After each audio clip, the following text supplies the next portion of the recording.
name's Jason Alinen. I'm the founder of Startup Bellevue.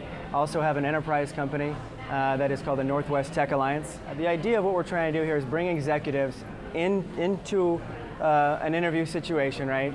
That brings together the stories of their startup and the enterprise experiences. We're doing your photography and videography. We're creating a new profile for you while you're actually talking about yourself, right? So that's what you get out of this. If you can come and give us a little bit of your time, mentor us, and what you get the headshot, and that's worth a lot. You get the video, a little clip. That's the future. That's what you want.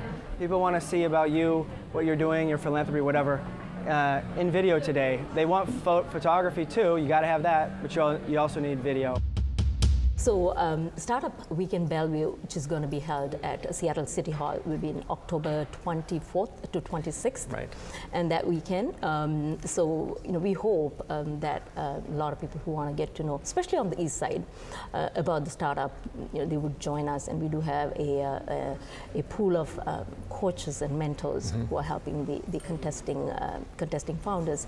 Chris, tell me how Bellevue and the east side can sort of absorb, or I would say, imitation is not the word, sort of have this little bit of this Seattle aura of the startup in us. It's funny, there's a lot of excellence in Bellevue. There's a lot of money in Bellevue, exactly. There's a lot of talent in Bellevue. Exactly, financial capital here. Yeah, but also Concur, which is a great entrepreneurial success stories now in downtown Bellevue. I mean, I'm a little sad that SAP is buying them. I'm happy for the founders, but it's kind of a bummer to lose one of our great stories on the east side. Yes. So, it's hard. I'm a West Side resident. I live in Seattle, so I don't know that much about the culture of Bellevue.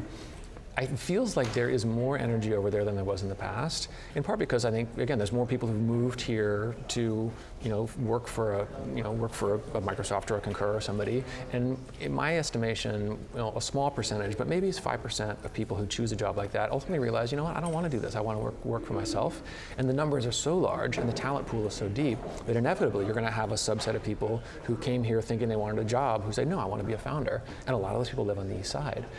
What will it take to make Bellevue's startup early stage community as vibrant as the one on the west side?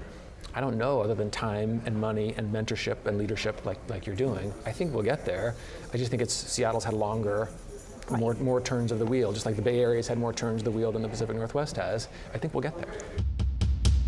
I'm a firm believer that one of the strengths of Bellevue is its diversity. It is a uniquely diverse community. Somewhere around a third of us, are not white. Somewhere around a third of Microsoft employees were born outside the United States. And I think that offers not so much challenges as opportunities to Bellevue that are unique. Los Angeles is also a tremendously diverse city. But within that diversity, the population is not nearly as well educated. The schools aren't as good. There are a lot of social challenges. There are a lot of economic challenges that Los Angeles as a city that frankly is too big to live in very comfortably, it struggles with on an ongoing basis. I think that Bellevue has the opportunity to do it and do it right, particularly as the east side continues what I see as a historic transformation. Seattle and the east side are developing very much like the Twin Cities of Minneapolis and St. Paul. Minneapolis as a city is 100 years younger than St. Paul is. And it's often sort of like seeing something move inside a car that's going 70 miles an hour. The thing you're looking at doesn't appear to be moving very fast, but it is to start with going 70 miles an hour. And that's kind of what's going on the east side right now. We're moving at warp speed toward our future. And I think that we're planning it and managing it really pretty well at this point. What do you use in terms of measuring or sort of evaluating that team and its dynamics?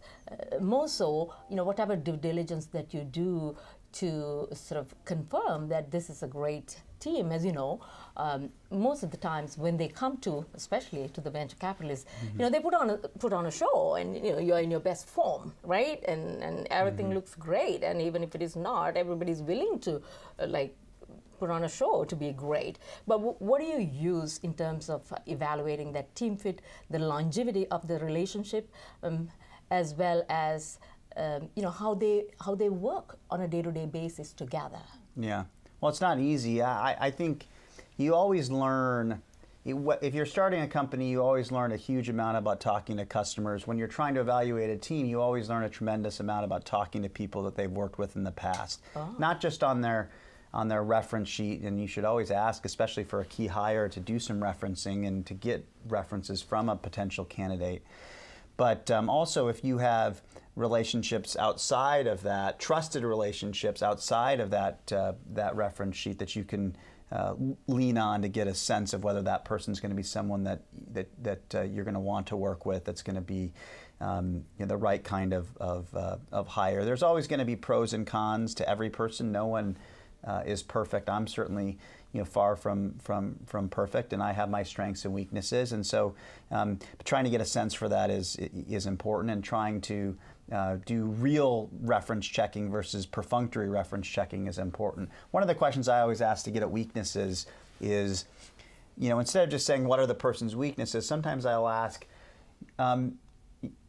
who else would you place on a team with this person to sort of fill holes? That's an easier way for someone who maybe isn't comfortable with you to be able to address, okay, well, here's another type of person that I put on this person's team to complement them. And that's a way you can kind of get at, okay, what are really the strengths and weaknesses of that person without being so direct as asking weaknesses, because oftentimes someone will just say, well, especially if it's a friend, they'll have difficulty really answering that kind of question. But you think about it, you're thoughtful about the way in which you check, and it's important.